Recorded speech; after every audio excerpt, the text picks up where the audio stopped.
Shivaya Nama Thiruppaatu. Welcome back to our discussion on Thiruppaatu. We are continuing our discussion on the 58th Thiruppadigam, which belongs to the place called as Thirukazhumalam, and we are continuing with the 7th verse. Ayalavar paravavum, adiyavar thozhavum, anbarkal saayalul adaiyalutru muyalvalai pinsendru muyalvalai yaanai padumena mozhinthavar vazhi ennipuyalinai thiruvinai ponninathu oliyai minninathu uruvinai ennidai porulaikayalinam selodu vayal vilaiyaadum kazhumala valanagar kandu kondene. This verse also resonates the same meaning like what we have been discussing in the earlier 6 verses. In this he says, I have been assuming basically when we talk about becoming an adiyar, there are few qualifications that we will usually follow. The first one is the way how we wear the holy ashes, and the next one is rudraksh. Because usually when you talk about rudraksh, we don't even get into the discussion whether everyone can wear a rudraksh or whatever. If you are talking about in the path of Saivism, we should be having it. So these are all assumed by any Saivite. And in this particular Padigam, Nambi Arurar says, I have also assumed this kind of a dressing etiquettes.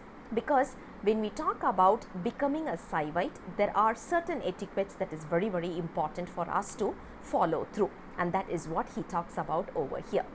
Of course, when you talk about dressing, is that the only eligibility? Obviously no.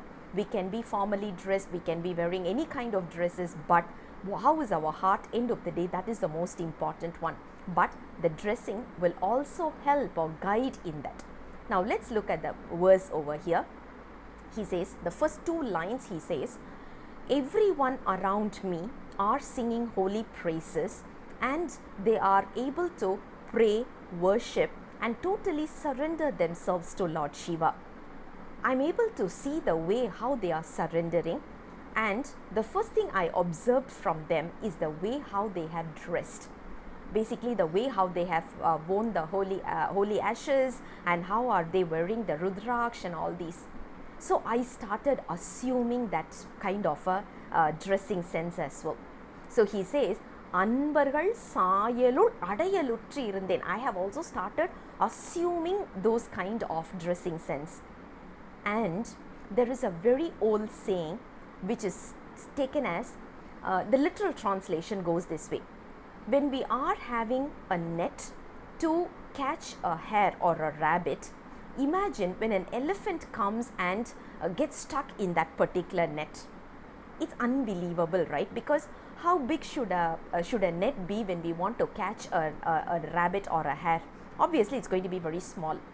But an elephant is coming and getting stuck in that, which is why what we are talking about here is rabbit or hare is an analogy used for the adiyar. And when we talk, adiyar is basically the devotees or the aspirants, and when we talk about the elephant, that is Lord Shiva.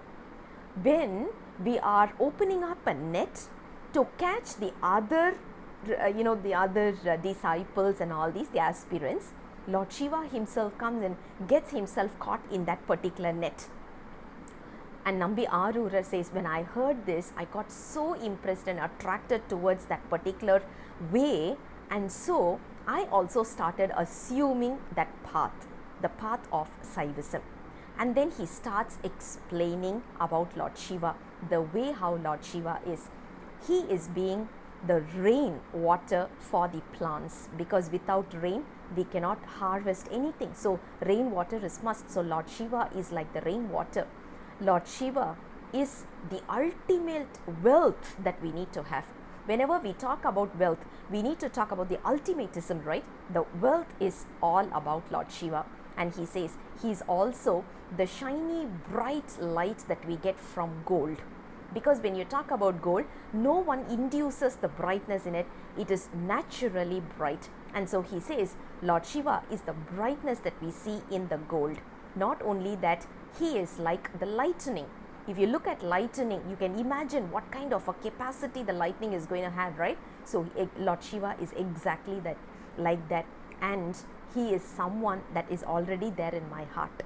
End of the day, the touch is so beautiful. He says he's all everywhere, he's so beautiful, he's so magnanimous, whatever, but end of the day, he's still inside me, he is in my heart. And then he says, this particular Lord Shiva, when I was searching for everywhere, he was not there, but here in this place, Thirukazhumalam, he himself came down and he showed his Kailash darshan for me. Such a lovely verse that he is talking about in this particular padigam, in this particular verse itself. He says how important, what is the importance or significance of assuming we call it as the adiyar vedam, yeah, which is basically to talk about the dressing etiquettes, the way how we dress up when we are called as an adiyar. Obviously, there are certain, when we go to a temple and all these, there are certain pathways that they usually suggest. So we usually follow that. This is exactly what we are talking about in this particular verse as well. I'll come back again with the next verse very soon. Until then, Sivaya Nama, Tiruchitrambalam.